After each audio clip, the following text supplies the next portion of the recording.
the thing with Houston is everybody likes how many guys they got. And one of the problems is for sure how many guys they got. Like, you want to talk about a team, and we'll see what they look like, and maybe there'll be some course correction by the time they play on Friday.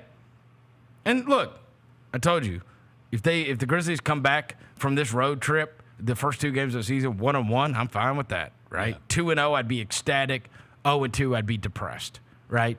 But watching Houston last night, bro, when you watch them, which I did, and then you watch like the Grizzlies are overpassers, right?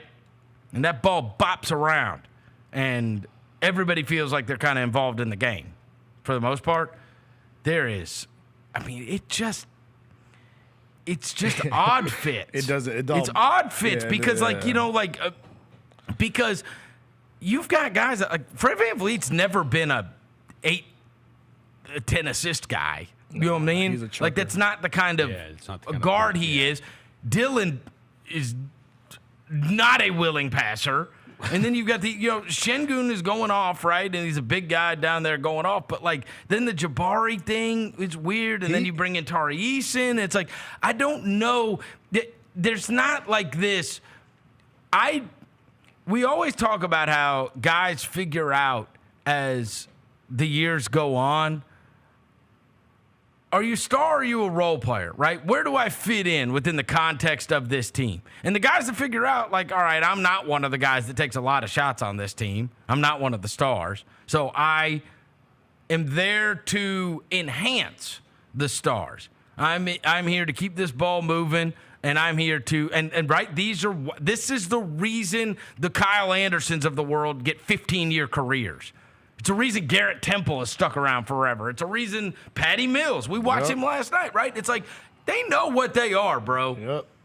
And they understand. Like, I don't get to take all these shots. Like, I do think that you have, that's part of an issue, right? It's like, which of those guys thinks they're going to be a career role player in the NBA? None of them. No, Dillon. Yeah, Dillon. And he doesn't play like a role player. He took 6 last night. But he started to take more of a backseat last year. But he never did here. And that was one of my things that I always used to say. It's like, bro, you don't need to be one of the top 3 shot takers on this team.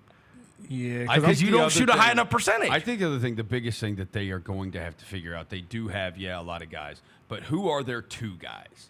It's Jalen Green and it's Sengun.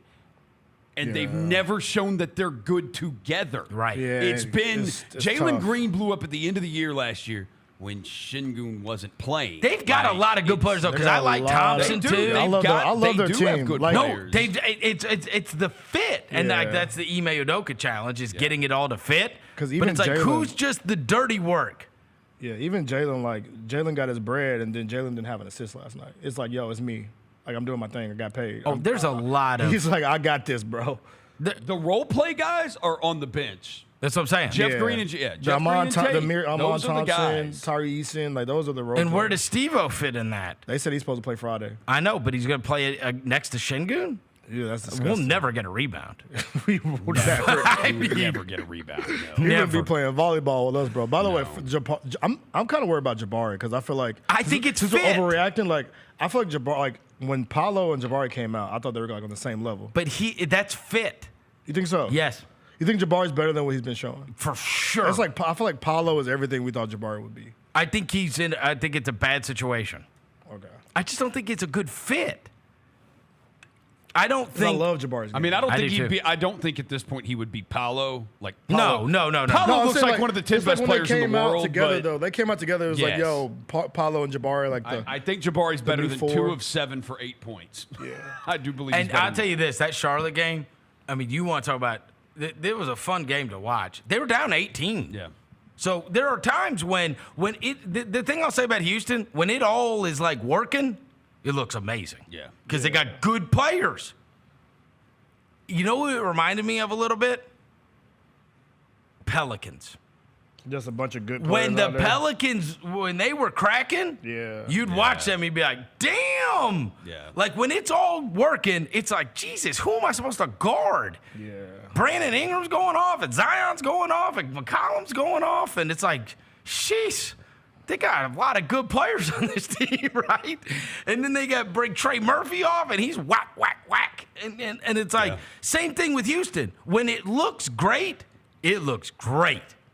And then when it goes bad, it looks so disjointed, like it did last night. And Charlotte, you could see them starting to get some confidence, and LaMelo was absolutely awesome. He takes some crazy-ass shots. He does. A lot of Crazy. one-leggers. And I can't love Trey Man more.